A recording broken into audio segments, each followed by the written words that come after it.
சண்முகம் பரணி சீரியலை பற்றி தான் நம்ம இந்த வீடியோக்குள்ளே நம்ம பார்க்க போகிறோம். நம்ம வீடியோக்குள்ளே போகிறதுக்கு முன்னாடி நம்ம சேனலுக்கு யாரெல்லாம் சப்ஸ்கிரைப் பண்ணலையோ அவங்களாம் சப்ஸ்கிரைப் பண்ணிக்கிடுங்க. பக்கத்தில் உள்ள பெல் பட்டனை கிளிக் பண்ணுங்க. வாங்க வீடியோக்குள்ளே போகலாம். சண்முகமும் பரணியும் பைக்கில் வந்துட்டு இருக்கவும் இங்கே பார்த்தோம்னா சவுந்தரபாண்டி சிவபாலனை தேடி அவங்க ஸ்டேஷனுக்கு வராங்க. அப்போ வீரா, சிவபாலன், சவுந்தரபாண்டி இவங்க 3 பேருக்குள்ள தகராறு நடக்கும். இப்போ வீரா சொல்லிட்டு இருக்கிறாங்க, இங்கே பாருங்க ஸ்டேஷனில் வச்சுலாம் இந்த மாதிரிக்கெல்லாம் கத்திக்கிட்டு கிடக்கக்கூடாது, ஒழுங்கு மரியாதை இங்கேருந்து போயிருங்க அப்படின்னு சொல்லவும் சவுந்தரபாண்டி சிவபாலனை தரன்னு இழுத்துட்டு வராங்க. இழுத்துட்டு ரோட்டில் போட்டு அடின்னு அடிக்கிறாங்க. உன்னை யார்டா இவ்வளோ பார்க்கறதுக்காக வர சொன்னாங்க அப்படின்னு சொல்லிட்டு அடின்னு அடிக்கிறாங்க.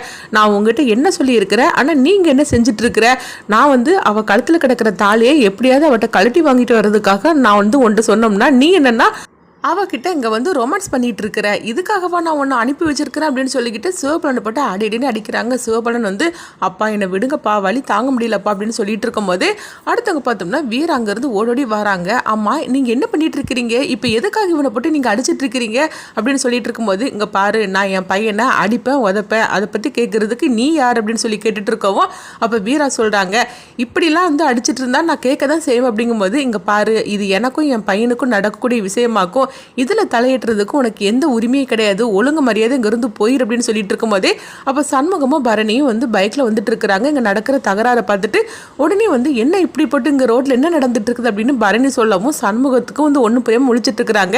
என்ன வழக்கம் போல் உங்கள் அப்பா என் தங்கச்சி கிட்ட வம்பிழுத்துட்டு இருக்கிறாரா அப்படி சொல்லி கேட்டுட்டு இருக்கவும் சரி கொஞ்சம் அமைதியாருடா, அங்கே என்ன நடக்குன்னு பார்க்கலாம் அப்படின்னு சொல்லிட்டு இருக்கும்போதே அப்போ வீரா சவுந்தரபாண்டிட்டு சொல்கிறாங்க, இங்கே பாரு, நீ நினைக்கிற மாதிரிக்கெல்லாம் உன் இஷ்டத்துக்குலாம் அவனை போட்டு நீ அடிச்சுட்டுலாம் கிடக்க முடியாது அப்படின்னு சொல்லவும் ஏன் நான் அடிக்கக்கூடாது, அவன் ஏன் பையன், நான் என்னன்னாலும் பண்ணுவேன் அப்படிங்கும்போது இங்கே பாரு, அதை அடிக்கிறதுக்கெலாம் உனக்கு உரிமை கிடையாது அப்படின்னு சொல்லிட்டு இருக்கவும் என்ன நினச்சிக்கிட்டு இருக்கிற, என் பையனை நான் அடிக்கிறேன் அதுக்கு எனக்கு உரிமை இல்லை அப்படின்னு சொல்லி கேட்டுட்டு இருக்கும் போது ஆமாம் அவன் உன் பையன் கிடையாது, என்னுடைய புருஷனாக்கும், எனக்கு தாலி கட்டின புருஷனாக்கும் அப்படின்னு சொல்கிறாங்க.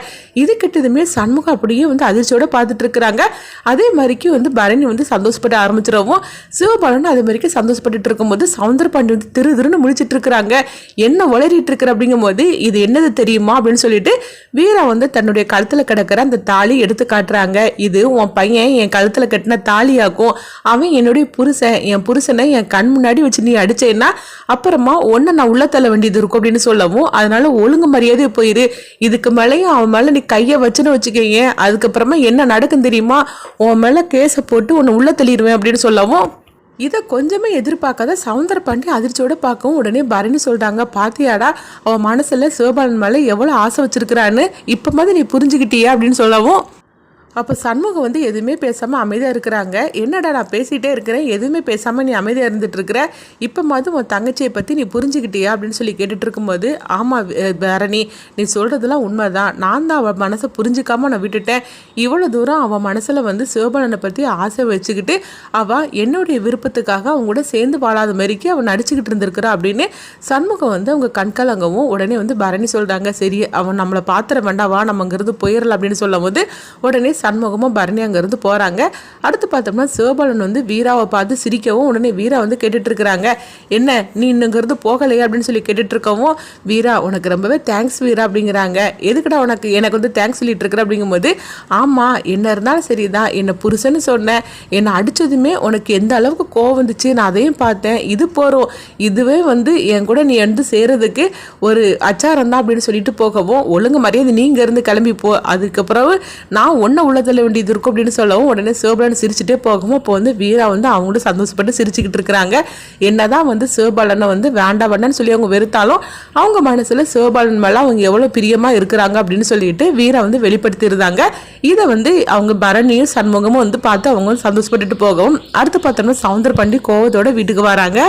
வந்ததுமே கத்த ஆரம்பிச்சிருந்தாங்க சவுந்தரபாண்டி. அவங்க சத்தம் கேட்டு பாக்கியாவும் பாண்டியம்மாலும் வராங்க. என்னாச்சு வந்தது வராதமா இப்படி சத்தம் போட்டுட்டு இருக்கிறீங்க அப்படிங்கவும் இப்போ பாண்டியம்மாலும் கேட்குறாங்க, என்ன நடந்துச்சுது, எதுக்காக இப்படி சத்தம் போட்டுட்டு வர அப்படிங்கவும் அக்கா அந்த சிவபாலன் நம்ம என்னை ஏமாத்திட்டாங்க அப்படிங்கிறாங்க. என்னடா சொல்லிட்டு இருக்கிற, சிவபாலன் ஒன்று ஏமாத்திட்டானா அப்படின்னு சொல்லி கேட்டுட்டு இருக்கோம். இப்போ பாக்கியாவுக்கு ஒன்றும் புரியாமல் முடிச்சிட்டு இருக்கிறாங்க. என்ன வளரிட்டு இருக்கிறீங்க, அவன் எதுக்காக உங்களை போய் ஏமாத்த போறான் அப்படின்னு சொல்லி கேட்டுட்டு இருக்கவும் அந்த சிவபாலன் வீராக்களத்தில் கிடக்கிற தாலியை கழட்டி வாங்கிட்டு வான்னு நான் சொன்னாங்க. அவனும் சரின்னு சொன்னான். ஆனால் இப்போ என்ன புரியுது, அவங்க 2 பேரும் ரொமான்ஸ் பண்ணிட்டு இருக்கிறாங்க அப்படின்னு. இது கிட்டதுமே பாண்டிமாவுக்கு ஒன்றுமே புரிய மாட்டுக்கு. என்னெல்லாம் நீ சொல்லிட்டு இருக்கிற, எனக்கு ஒன்றுமே புரிய மாட்டுக்கு அப்படிங்கவும் அவன் என்ன திரும்ப பண்ணனா, வீராவை வந்து பார்க்கறதுக்காக ஸ்டேஷன் போனா. அங்கே போனதுக்கப்புறமா வீராவை வந்து அவங்க கெஞ்சிக்கிட்டு இருக்கிறான், என் கூட சேர்ந்து வாழறதுக்கு வான்னு சொல்லி அவன் கெஞ்சிக்கிட்டு இருக்கிறான். இதை நான் பார்த்துட்டாங்க அப்படிங்கிறாங்க.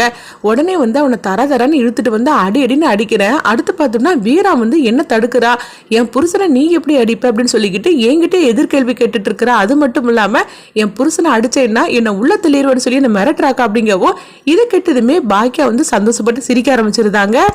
இப்படி சொன்னதுமே பாண்டிமான் வந்து அதிர்ச்சி அடைகிறாங்க. என்னெல்லாம் வளரிட்டு இருக்கிற நீ, அந்த வீராக்கு தான் சிவபாலனை கண்டாலே பிடிக்காதுல அப்படிங்கும்போது அது எல்லாம் நடிப்புக்கா. இப்போ தான் அவளுடைய சுயரபமே தெரிஞ்சிச்சு. அது எல்லாம் அவள் நடிச்சிட்டு இருந்திருக்கிறா. அவளுக்கு சிவபாலன் மேலே அவள் எவ்வளோ தூரம் அனுபவிச்சிருக்கான்னு நான் தான் பார்த்துட்டேன் அப்படிங்கும்போது சிவபாலன் வராங்க.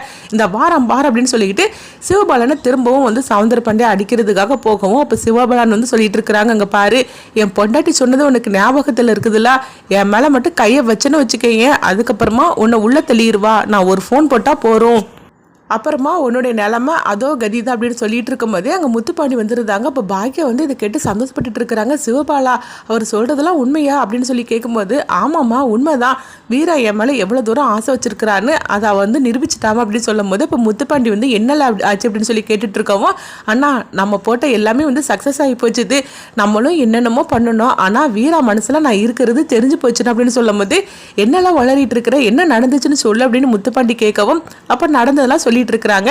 இதை கேட்டதுமே முத்துப்பாண்டி வந்து சந்தோஷப்பட ஆரம்பிச்சிடுறாங்க. எப்படியோ வீரா மனசுல நீ இருக்கிறது தெரிஞ்சு போச்சுது, அவ்வளவுதான், இன்னும் முடிஞ்சு போச்சுது, இன்னும் உன்னை விட்டு பிரிய மாட்டா அப்படின்னு சொல்லிட்டு இருக்கவும் நம்ம ஆசைப்பட்டபடி எல்லாம் நல்லபடியாக அமைய ஆரம்பிச்சிருச்சு. அதனால தான் இவர் கிடந்து கத்திக்கிட்டு கிடக்காரா அப்படின்னு முத்துப்பாண்டி வந்து அவங்க கேட்கும்போது ஆமாண்ணா அப்படின்னு சொல்லிட்டு இருக்கிறாங்க. அப்போ பாக்கியா சொல்கிறாங்க, எனக்கு எவ்வளோ சந்தோஷமாக இருக்குது தெரியுமா அப்படின்னு சொல்லிட்டு இருக்கும்போதே அடுத்துங்க பார்த்தோம்னா சண்முகமும் பரணியும் வந்து தீபாவளிக்காக எல்லாருக்கும் ட்ரெஸ்ஸை வாங்கிட்டு வராங்க. அப்போ எல்லாருக்கும் இந்த ட்ரெஸ்ஸை கொடுக்கும். இப்போ வீராவை கூப்பிடவும் வீரா வராங்க. வீராட்ட வந்து உனக்கு தலை தீபாவளி, அதனால உனக்கும் சிவபாலனுக்கும் இல்லை ட்ரெஸ் இருக்குது அப்படின்னு சண்முகம் சொல்லவும், என்ன நான் சொல்லிட்டு இருக்கிறேன், எனக்கு அது தலை தீபாவளியாது, அதெல்லாம் ஒன்றும் கிடையாது, சிவபாலனோட ட்ரெஸ் எல்லாம் என்கிட்ட தராதன்னு அப்படின்னு வீரா சொல்லவும் உடனே பரணி வந்து சும்மா நடிச்சுட்டு கிடக்காதடி, அதை தான் நாங்கள் பார்த்தோமே அப்படிங்கிறாங்க. உடனே வந்து அவங்க வீரா வந்து அவங்க பார்க்கவும், ஆமாம் நீ வந்து எங்கள் அப்பா சிவபாலன் அடிக்கும் போது நீ என்னெல்லாம் சொன்ன எல்லாத்தையும் நானும் உங்கள் அண்ணனும் நாங்கள் பார்த்துக்கிட்டு தான் இருந்தோம் அப்படின்னு சொல்லவும் உடனே வீரா வந்து சிரிக்க ஆரம்பிச்சிருந்தாங்க. அப்போ இசைக்கு வந்து கேட்டுட்டு இருக்கிறாங்க, என்ன சொல்லிட்டு இருக்கிற பரணி அப்படிங்கும்போது, இங்கே பாருடி, அவன் மனசுக்குள்ளே சிவபாலன் இருக்கிறான், நம்மக்கிட்டலாம் வந்து என்னமோ உன்னை பிடிக்காத மாதிரிக்கும் நடிச்சுக்கிட்டு கடந்திருக்கிறா, அது மட்டும் இல்லாமல் அவள் சிவபாலன் மேலே எவ்வளோ பாசம் வச்சிருக்கிறான்னு அது எல்லாத்தையும் வந்து அவள் வெளிக்காட்டிட்டா, இது உங்கள் அண்ணனும் பார்த்தார் அப்படின்னு சொல்லவும் இதை கேட்டதுமே இசைக்கு சந்தோஷப்பட ஆரம்பிச்சிருந்தாங்க. அப்போ முத்துப்பாண்டியும் வந்து சிவபாலனை அழைச்சிட்டு அவங்க நேராக வந்து சண்முகத்தோட வீட்டுக்கு வராங்க. சிவபாலனை பார்த்ததுமே, வாடா உனக்கு தான் வந்து ட்ரெஸ் எடுத்து கொடுத்துக்கிட்டு இருக்கிறோம், நீயே கரெக்டான இடத்துல வந்துட்டியா, 2 பேரும் ஜோடியாக நின்று அந்த ட்ரெஸ்ஸை வாங்கிடுங்க அப்படின்னு பரணி சொல்லவும் உடனே வந்து சிவபாலன் வந்து வீரா பக்கத்தில் வந்து நின்றுட்டு இருக்கும்போது அப்போ சண்முகம் வந்து அவங்க 2 பேருக்குமே ட்ரெஸ்ஸை கொடுக்குறாங்க. அது சிவபாலனும் வீரா வாங்கிடவும் உடனே இசைக்கு வந்து சொல்லிட்டு இருக்கிறாங்க, இந்த இதுக்காக தான் நான் காத்துட்டு இருந்தேன், நம்ம என்ன நினச்சோமோ அது நடக்க ஆரம்பிச்சிருச்சு அப்படின்னு சொல்லிட்டு இருக்கவும் உடனே முத்துப்பாண்டியும் சொல்கிறாங்க, ஆமாம் வீரா எவ்வளோ சந்தோஷமா இருக்கு தெரியுமா, நீ சிவபாலன் பக்கத்தில் நின்றுட்டு இருக்கும் போது அப்படின்னு சொல்லவும் உடனே இங்கே பார்த்தோம்னா அறிவழகன் ரத்னா அவங்களும் சொல்லிட்டு இருக்கிறாங்க, எங்களுக்கு மட்டும் தலை தீபாவளி, வீரா தனியாக இருப்பாள அப்படின்னு சொல்லிக்கிட்டு நான் வந்து வருத்தப்பட்டுட்டு இருந்தோம், ஆனால் வீரா உன்னுடைய முடிவை நினச்சி எனக்கு ரொம்ப சந்தோஷமா இருக்கு அப்படிங்கிறாங்க. ஆனால் அடுத்தது வீரா என்ன முடிவு எடுக்க போகிறாங்க அப்படின்னு சொல்லிட்டு நம்மளும் வெயிட் பண்ணி பார்க்கலாம்.